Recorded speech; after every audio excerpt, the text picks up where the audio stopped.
Đây đây. Riêng với visa giá sàn từ 30 đến 50%. Ba lô to, ba lô nhỏ cũng đồng loạt sàn sức từ 30 đến 50%. Này thì chợ tình này.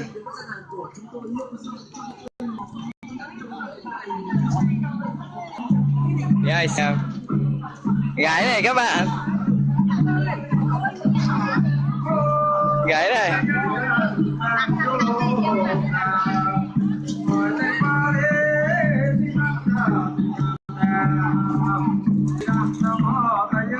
đây là trại là văn hóa.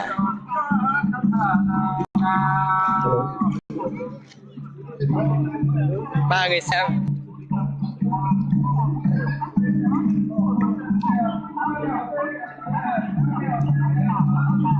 Đây là trai hơi mông nhá.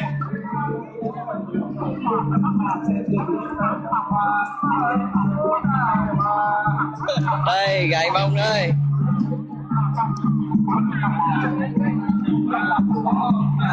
Bên trên kia mới nhiều gái. Đi héo, hôm nay anh đi rồi. Gái. Đây gái đây mọi người ơi. Có hai con kia xinh lắm. Đây. Mọi người có thấy không ạ? Có xinh không ạ?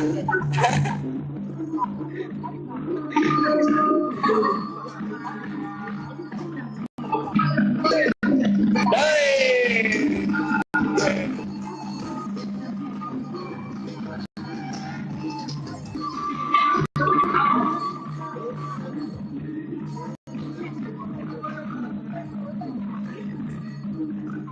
Đây gái mông đây. Ông em rất xinh trong này. Mọi người thấy chưa? Em ơi.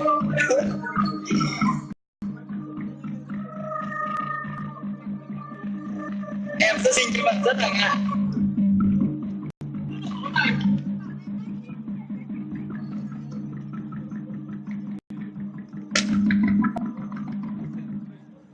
Bây giờ sẽ đi về phía đấy là có rất là nhiều gái.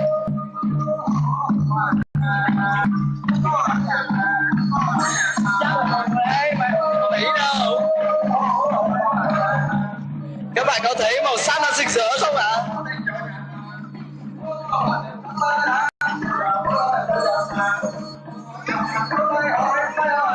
Đây là gái Thái nhá.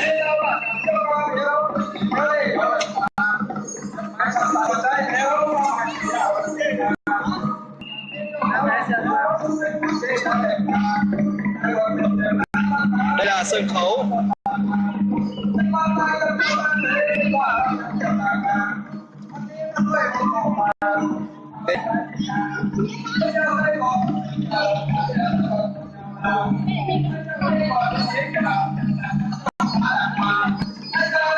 Các bạn có thấy không?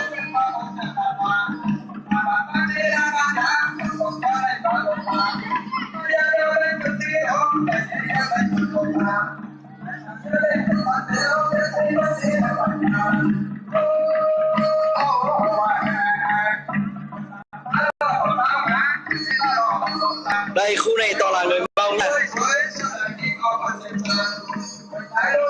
Đây gái đây.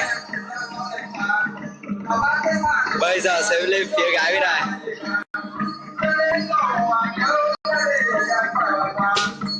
Đây. Hello các em. Các bạn có thấy xinh gái không ạ?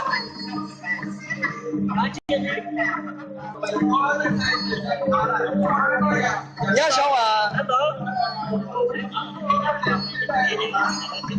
Để nhau thì tuổi à?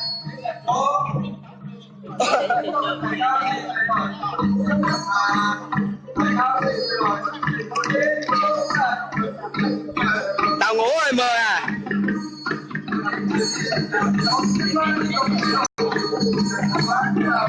Thấy chưa?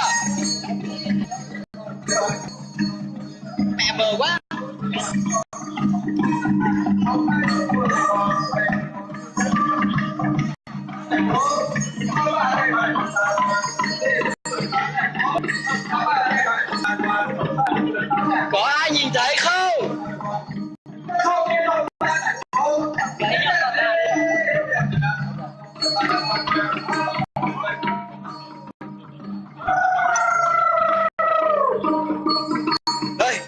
Lên khu này nhá. Tàu ngủ đang xem à? Đây, xin gái chưa? Hello các em.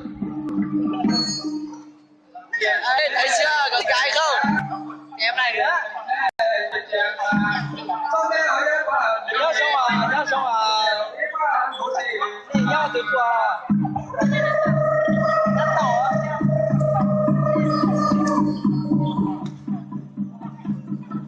Này vừa tao vừa tốn đua.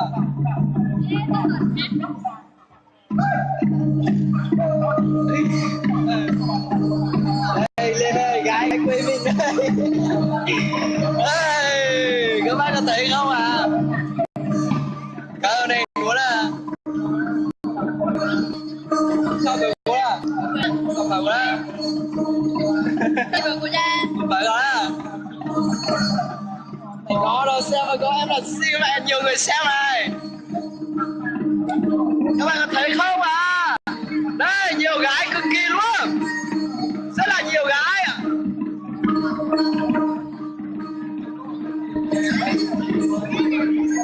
Thấy không?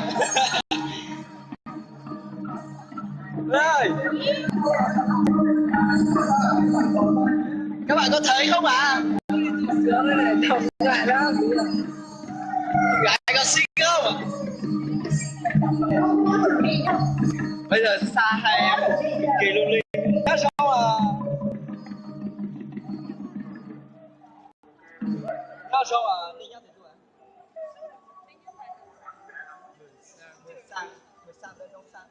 Người sao rồi đấy? Người sao bên này luôn. Nhóc là đâu? Có bị không? Đúng không? Đúng không? Có lẽ đông vui nha Kiều Ngân. Vui. Nhiều em xinh quá. Đây là đang trên sân khán đài nhá.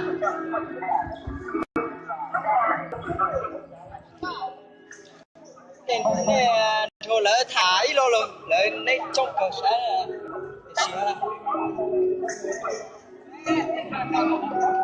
là nhớ xong à.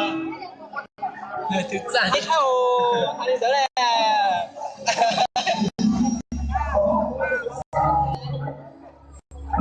đây là họ đang tặng gái nhá, mọi người thấy chưa ạ?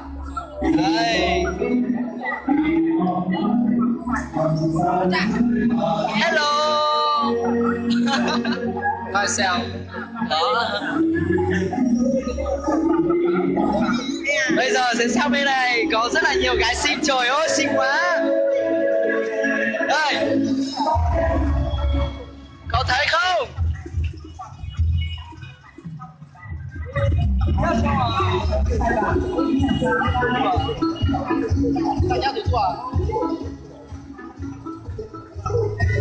Em này đang xấu hổ. Còn ai nhớ sao tôi mua? Chẳng tôi mua nó thế. Chẳng đi thăm một điều.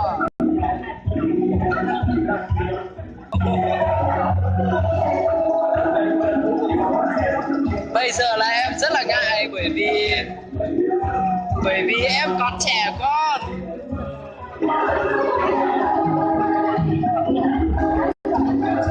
Bây giờ sẽ lùi về sau một bước. Đây có một đôi rất là đẹp đây. Các bạn có thấy không ạ? Hello, chào số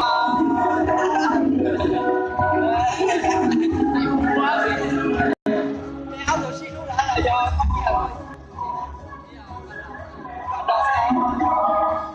Con tiếng này xinh quá. Chưa có là ta mua mẹ ta chỉ nói đi xinh quá. Con chào. Bây giờ lại ra bên này.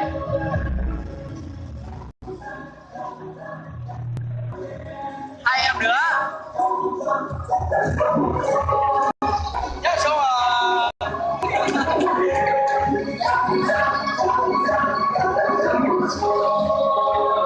Nhớ số à.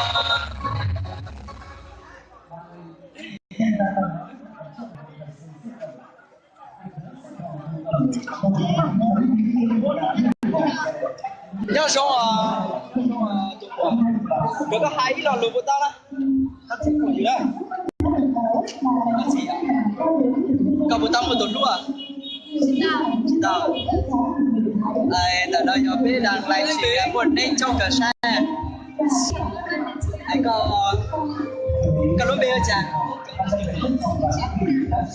Đã chỉ là cho thấy con mẹ thì mà không có lý này chàng sao một lý đây. Em bé đang xấu hổ. Sao chẳng còn đi chẳng chẳng là Cậu nhau từ tuổi bạn bây giờ con lệ đeo lệnh mua phải chơi xong là số nào sẽ 2004 2005 quá. Em sinh năm bao nhiêu? Em chắc phải 2003 2004 hả? Có một chiếc xong là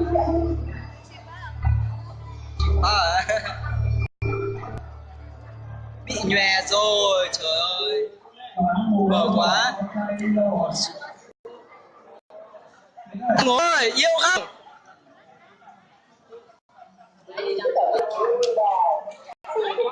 Bây giờ là đang rất là nhiều gái nhưng mà bây giờ tìm em nào nhỉ? Bye đeo lấy nữa. Bye lớn nè. Bye. Bye. Đây có ba em đây nữa. Rất là cho đêm đó chị.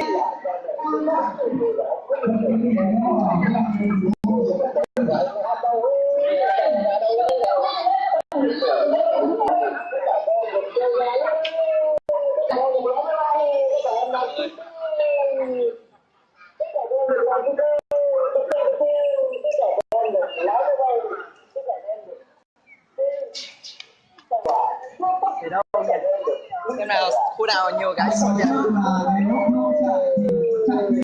Hết người xem rồi. Sinh công gầu mông vần hổ.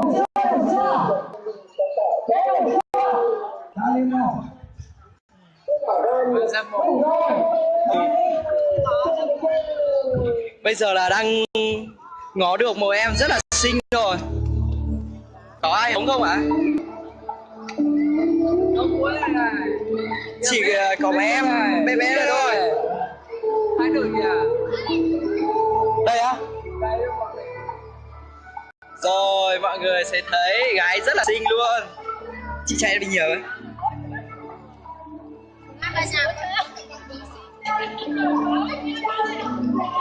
Đây. Nhớ rồi. Nhớ ra. Các bạn có thể single đi tìm vợ đi. Đó là hai cha đi tìm vợ đi. Để anh Tăng ơi. Nhìn Tăng lứa thể hiện. Cách Tăng cái là không nói một lời nào.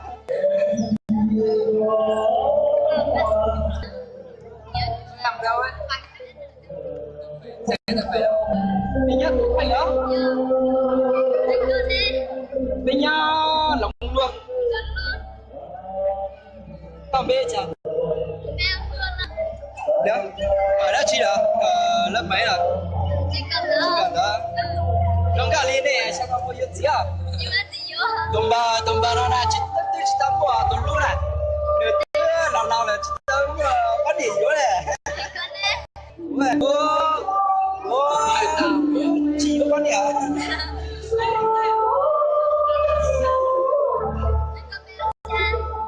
Bên hôm bình à? Sai rồi nó là nó tôi sai còn nó thì ôi giờ này từ rong gạo luôn đi nè. Vui vẻ nhá.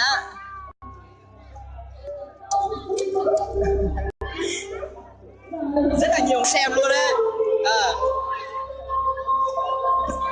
Ra bên này. Đây mọi người ơi, thấy chưa? Từng người luôn nhá. Xin chào em.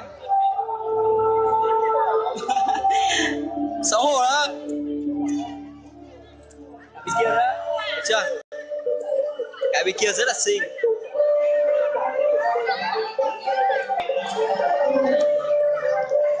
Hello các em, có giờ cơ tổ thứ hai của bạn à? Chả ra của bạn còn đi gặp về bạn lệ thế. Mua lệ thảo. Bạn đó bị sao à? Không phải vô đó gì? Sao mà lưu gì đó? Tao chịu gì á?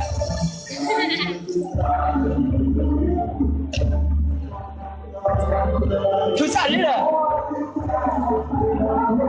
Thank you các bạn. Cô thôi chị. Nhà từ anh em bố ra đi. Đây, đấy rồi.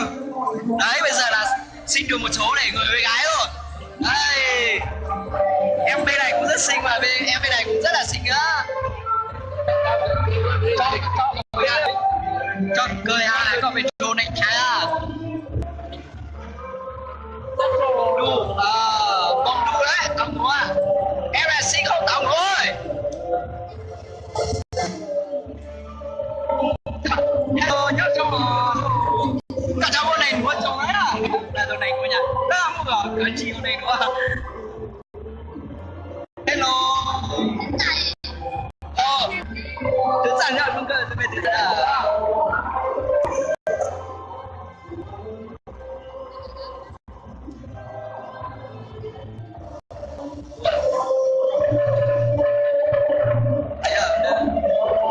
Hello, nhớ xong rồi. Nhớ xong rồi.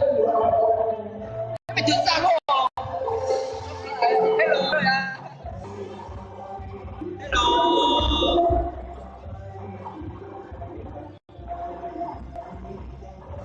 Con này ở đâu? Con này ở Bắc Hẹp Tàu Ngũ.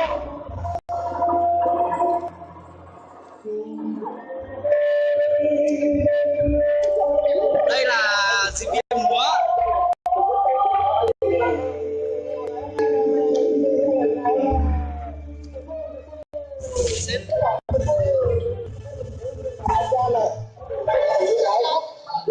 Cho cô quay lên là cô quay một trái nữa thôi nhá. Cô quay lên.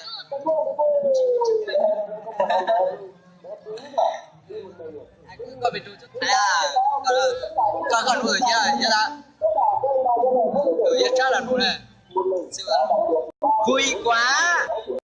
Vui quá. Em xin thế này phải vui chứ tao ngố.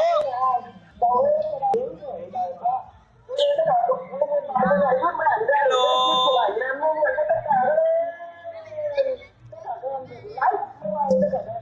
Bây giờ đi.